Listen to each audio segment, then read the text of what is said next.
परमेश्वर का हम धन्यवाद करते हैं सभी मसीह भाई बहनों को। जय मसीह की। मेरे प्यारों, आइए प्रभु का वचन सुने और अपनी सारी चिंता परेशानियों को प्रभु के हाथ में सौंप दे। क्या जाने प्रभु की दया हो और आप वचन सुनते सुनते भले चंगे हो जाए। तो जो लोग नए, कृपया इस चैनल को सब्सक्राइब कर दे। तो यहाँ पर मैं वचन लाया हूँ, याकूब जब मिस्र को जाने वाला था उससे पहले उसने क्या क्या किया है, उस बात को सुनिए। प्रभु का आपको आशीष मिलेगा।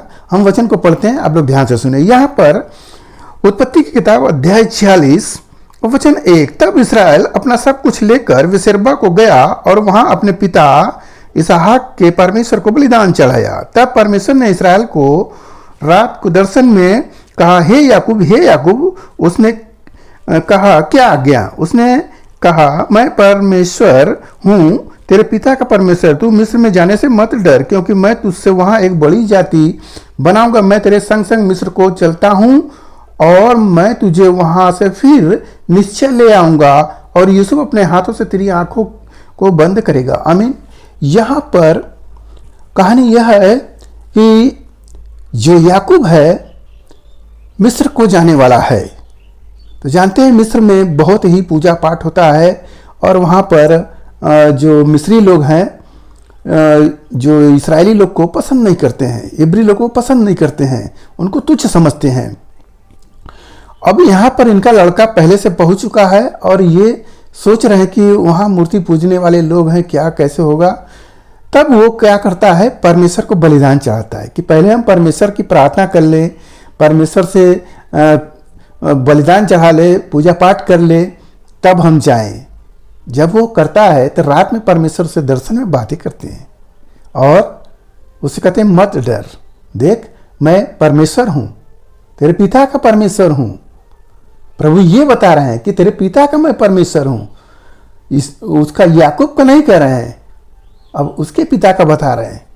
यानी कि याकूब पहले हो सकता है परमेश्वर को मानता हो, न मानता हो, अधकचरा हो, परंतु यहाँ पर उसने परमेश्वर को बलिदान जब चढ़ाया है तो परमेश्वर से बोल रहे हैं कि तू मत डर, मिस्र को जाने को मैं तेरे संग संग रहूंगा और तुझे बड़ी जाति बनाऊंगा। हालेलुया। तो हम इस वचन से समझते हैं कि हमें शुरुआत में पहले बलिदान, यहां पर पहला काम होता है बलिदान। बलिदान चढ़ाना बहुत ही जरूरी है। बलिदान कई तरह का होता है। बलिदान लोग कुछ दान दक्षिणा देकर भी बलिदान एक होता है वो, और आप उपवास करके भी प्रभु के प्रति प्रसन्न करने के प्रति आप उपवास रखते हैं, वो भी एक बलिदान है। आप प्रभु के कार्यक्रम को कराते हैं, वो भी बलिदान ही है, तो उससे परमेश्वर प्रसन्न होते हैं। तो यहां पर परमेश्वर को सबसे पहले उसने प्रसन्न किया और परमेश्वर ने बोले कि मैं तेरे संग हूं, और परमेश्वर उसके संग भी रहे। वहां पर जाता है तो मिस्र के राजा उससे पूछते हैं, जो देखते हैं तो मिस्र के राजा जो है फिरौन, वो उनसे आशीर्वाद लेते हैं याकूब से। याकूब उन्हें आशीष देता है। हालेलुया।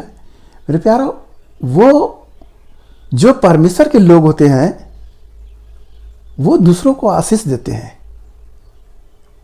और उन्हें जो जरूरत की चीजें होती है वह सब परमेश्वर उन सब दूसरों के लोगों के द्वारा उपलब्ध करवाते हैं। जब वहां जाते हैं तो इनकी सारी व्यवस्थाएं इन्हें मिल जाती है।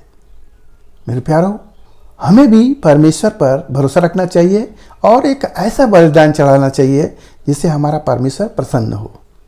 जब प्रसन्न होगा तो आपके जीवन में जो भी चिंताएं, परेशानियां, रोग बीमारियां, कर्जे की दिक्कतें, लड़के बच्चे बिगड़े हुए हैं, उन सारी समस्याओं को प्रभु दूर करेंगे और आप आशीषित होंगे और भी प्रभु आपको आगे बढ़ाएंगे। तो इस आज के इस वचन से आप समझ गए कि हमें परमेश्वर को पहले प्रसन्न करने के लिए बलिदान चढ़ाना होगा और परमेश्वर जो जैसे कह रहे हैं उनके वचन के अनुसार हमें चलना है।